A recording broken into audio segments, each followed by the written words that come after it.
Good morning. Today we are here with Dennis Maple, the president and CEO of the Goddard School or the Goddard System, the franchisor of the Goddard Schools. Dennis, thank you so much for joining us today. Good morning, Michelle. It's great to be here.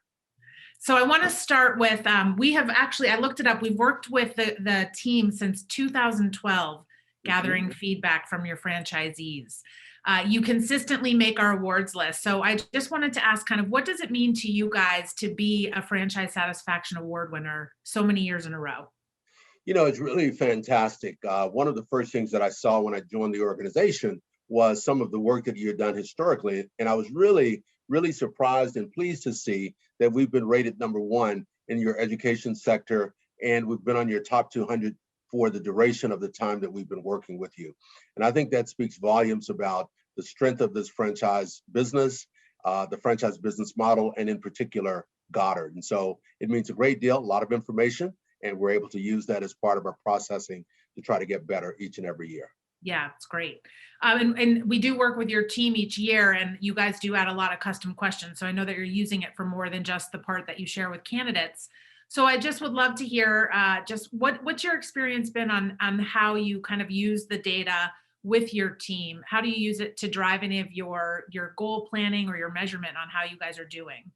Sure. So I think first and foremost, from my standpoint, it's always important to know what your various constituents think about the work that you're doing as an organization. So that could be with our people, but certainly in this particular case, it's about our franchisees and their opinions, their thoughts as it relates to policies, practices, and strategies.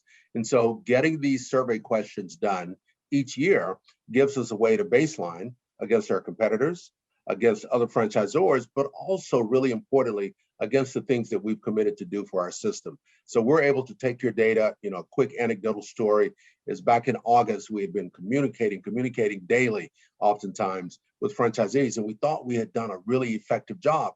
And yet the survey said that they wanted more. And so we had introduced these things called input groups, where we have teams of franchisees that weigh in on specific policies, practices, and strategies. And so we knew that based on the desire that franchisees had to do more or have us do more, we needed to think more broadly even. And as a consequence of the survey, we accelerated the introduction of the Goddard Franchisee Advisory Group, which will be a national organization. It'll be comprised of some of our executives and franchisees. And it gives us an opportunity to get a more intimate interaction with people, but also to show that their points of view matter and that we're interested in hearing what they have to say. I love it. And I also love that all of your departments tend to be very focused on the data that rolls up to them. I love when I get questions from them about, how to interpret data or how to use it. So I know that they're all tuned in to that information as well. Yeah, it's really interesting. When we receive your data, each of the functions will review the sections that relate to them. And then they will go back and validate with franchisees what they are hearing to make sure that we're understanding and interpreting the data. And then as a senior team, we come together and determine what are the biggest priorities that we can leverage and follow up on based on the research that's been provided by FBR. I love that because I do think that, our survey kind of gives you that intro into how they're feeling, but asking those follow-up questions and going deeper with those that shared their name especially is a great way to just kind of get at any kind of clarity that you need or more detail or invite them to be part of those input groups that you've created. So that's excellent. Sure. I like that. Thank you. So what I'd like to understand is how would you describe the culture of your brand? How do you foster that culture with your staff, with your franchisees, or how do you even try and impact how your franchisees are building the cultures within their organizations? It's a great question. And I think COVID has taught us, particularly not being around one another as much as we are during more normal times, culture matters. People hearing you and you hearing them really matters. And so we spend a lot of time on culture. As it relates specifically to Goddard, our #1 job, the #1 opportunity, the privilege we have is to make our world a better place through education of kids. And so while we are absolutely a business and we want to see our franchisees who are all independent small businesses thrive and succeed, we also want to make sure that they do so by enriching and touching the lives of those young people that we have the privilege of serving, by providing support and access to their parents around a range of subjects that they may not otherwise have access to. And so the culture here really has to be one that balances the need to serve others, the opportunity to improve and impact the world in which we live, and of course, for the small business owners to have success, which provides them the zeal, that energy to be the entrepreneurs that they have elected to become. So it's really a balance of all of those things, but it starts with young people and the impact that we believe we can have in their lives. Oh, I love it. So this year was different for most brands, and so I always like to ask, how has and your franchisees, I believe, were able to be open because they're an essential business. How Mhm. has the pandemic impacted the way that you guys do business in supporting the franchisees? What changes did you make, if any, in how you supported them, or how did you kind of help them through this last year? You know, if I were to reflect on it, first of all, I had been in this role for about 5 months. I started early September, and we began notifications and working with the system around COVID in February. In March, we actually shut down our in-home offices, and our corporate offices, and we began working from home. In fact, we are continuing even today to work from home. So we had to regroup really quickly internally at GSI, and at the same time provide perspective and insight and direction to our franchisees, and to give them assistance in communicating with faculty and with parents in a more robust way, in a more transparent way, and in a more consistent way. So some of the things that we did, we went first and foremost to daily communications, talking about things that were of interest to either parents or franchisees. Things like PPP, things like interim operating procedures, things like, what do we need to do when people show up at the front door on the first morning? Now, keep in mind that over a period of about 3 months, about 50% of our schools shut down for about 2 weeks or longer. I'm also pleased to say that today, only one of those schools out of the 555 schools is no longer open.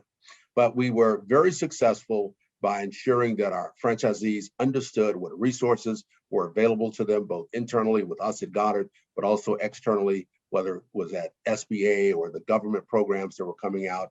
We explained the impact on the faculty in terms of unemployment compensation. We talked about how do you talk to parents about what's going on in your schools. And then operationally, we changed a number of things. We changed our receiving procedures. We limited people coming into the building. We heightened our sense of sanitation and focus on cleaning surfaces even more robustly than we typically did. We took some toys out of the buildings, and we began to talk to people about all of the CDC guidelines around social distancing, trying to make sure that we were following every aspect of those processes so that people would be reassured that our schools were safe and just as reliable and just as much fun as they had historically been. Love it. So are you seeing, since the pandemic, are you seeing that your team is switching the way that they recruit new candidates, or what they're talking about, or what candidates are asking about or more focused on now that hopefully we're coming through the other side of the pandemic? You mean candidates in terms of franchisees or in Yes. terms of families?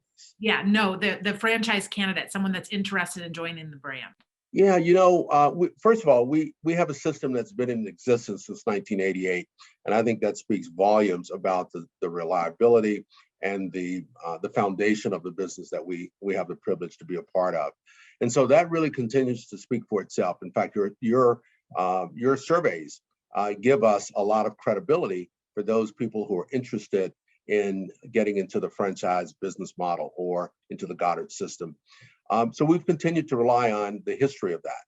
I would also say that we are trying to be as transparent and as respectful and as clear with people about who we are and what we stand for. And so, as I talked about earlier, we are looking for people who share our passion and our vision around education and supporting communities and their children, and who also have that entrepreneurial spirit, understand how to run a business, and are capable and interested in doing so. So I don't know that I'd say we've necessarily changed our perspective in that regard, but we've probably heightened our communications and tried to be as clear about what we stand for and why it's important that the people that join us share that vision and that passion. Yeah, that's what I was going to say. I think that just to get people comfortable with that idea of investing into a franchise, being transparent is an excellent opportunity for them to ask those questions of how were the franchisees supported through this last year? Because even if your Mhm. doors stayed open, the way you did business totally changed. So I think that providing that information can help them get over that. So that's fantastic. Are there things that you changed or that you did for the franchisees in the way that they do things this past year that you'll continue doing that just makes sense for going forward the way that they run their businesses?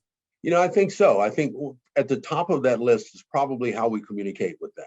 Your survey indicated the opportunity for us to continue to evolve and to continue to focus in that area. But we also learned that it's important for our franchisees to communicate even more robustly with faculty and families. And so one of the things that's come out of this has been how we are engaging with all of those constituencies. We're changing the frequency of interacting with faculty and directors. We're trying to be more direct in our communications with our families, in addition to, not in replacing, but in addition to what our franchisees are doing around communication to families. We're going to be introducing a new website very soon. And so all of these things, we've done some really exciting things like this Parenting Under 5 video, which is a way for us to talk to families about important things that they're considering, challenges, concerns, questions that they have. So those are some of the processes that have come out of our efforts in the midst of COVID, and I absolutely believe we'll continue to do them. On the operating side, I think there is a heightened sense of responsibility that says we have to make sure that we are, as I would call, show ready every day. And what does that mean? That means that no matter who shows up at the school, it's not a special day. This is what we do day in and day out. And so, again, trying to make sure that people feel comfortable in our environment, trying to make sure that we're communicating clearly, trying to make sure that we're all focused on the intent of delivering a great experience and a fun and exciting environment for children. I love it. So I know you came into the brand and you were dealt a lot of challenges. But I would just ask, if you think about it from your standpoint, when you came into a brand, we had worked with the brand at least over 10 years before you came in, or just about 10 years. Were you able to use the data to kind of understand what you wanted to tackle first, or was the FBR data something that you considered not doing or not getting feedback again as you kind of took over and decided how you wanted to set the course for the brand? Well, first of all, let me say this, Michelle, the data that you provide us is fantastic. And we also like our ratings and rankings in the data. In fact, I believe for the last 5 years in your educational sector, we've been rated #1. So we love that.